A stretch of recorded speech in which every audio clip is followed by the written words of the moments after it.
And we are live, guys. This is the Girls of High Value channel. My name is Joseph Darling. This morning, we're talking about problems. We're excited about problems here at the Men of High Value and Girl of High Value channel because problems are solvable. Every single problem has a solution. You simply have to understand the problem and understand the cause and effect of how to solve it so that it's solved forever. Once you solve a problem, then you can move on to another problem as long as you solve that problem in a way so that you don't have to go back to it, right? If you have a problem and you solve it, but you don't really solve it, you kind of just solve it a little bit. It's kind of like a quick fix.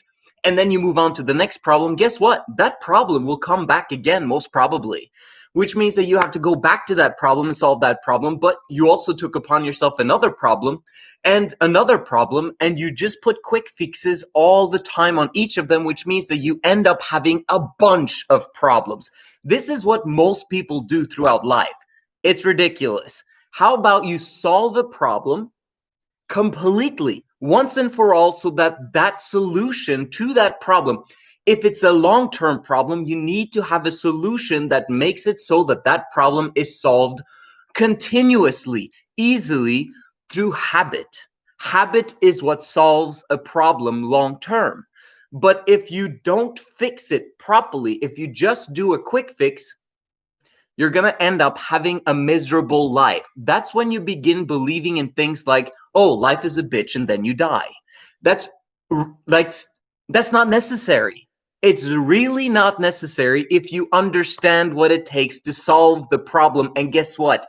There's a long-term solution for every long-term problem. A quick fix is feeling, I need a spike of something. I need to feel better about my hormones and about my processes that's going on. My emotions need something. And then you go and drink alcohol, or you go and smoke cigarettes, or you go and have a casual sexual relationship with a stranger partying in the weekends.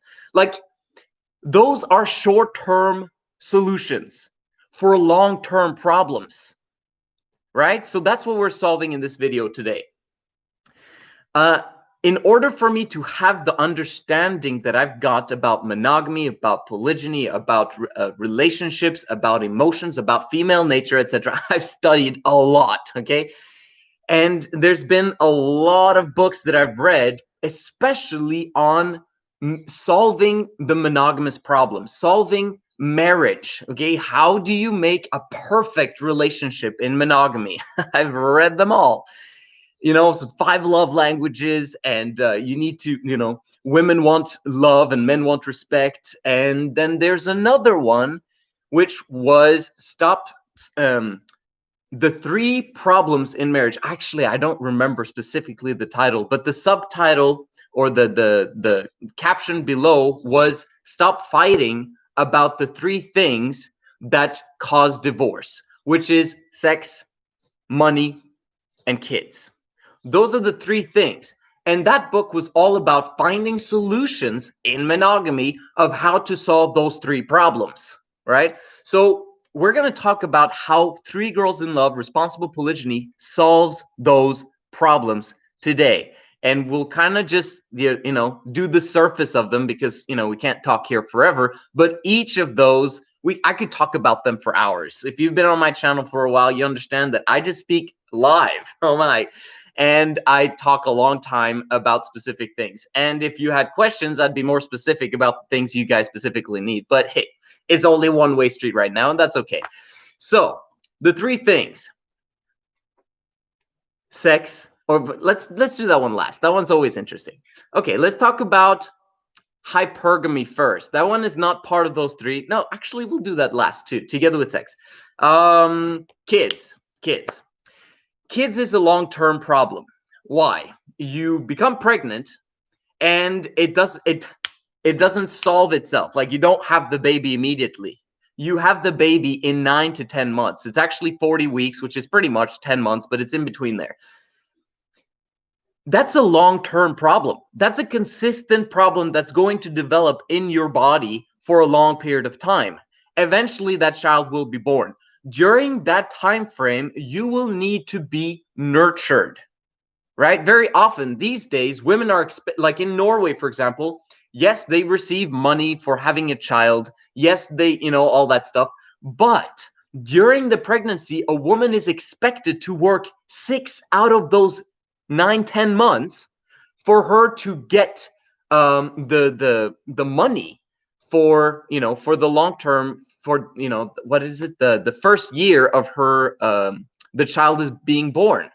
Okay, so for her to be paid by the welfare system in Norway, she needs to work 6 out of those 9 to 10 months. Now, you'd look at that and be like, yeah, but a pregnant woman doesn't have any problems working. She can work.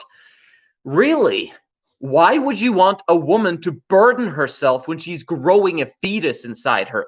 That's ridiculous. Why? Because like the child needs as much care and nutrition and capacity from the woman as possible. When you see a pregnant woman, you want her to not carry bags. You want her to not be emotionally all over the place and fight with people or drink alcohol or use stimulants or basically create problems for that child.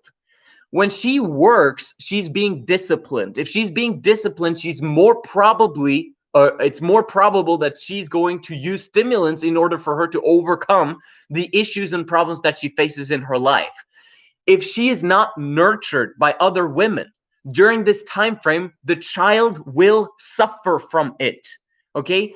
That child is being molded. The DNA is being created during those 9 to 10 months, and it needs to be taken care of as much as possible. In monogamy, women don't get much nurturing unless they are massively wealthy and can go out there and get their hair done and get their nails done and get spa treatments and get taken care of and have other people massaging her and give her everything that she needs as a pregnant woman.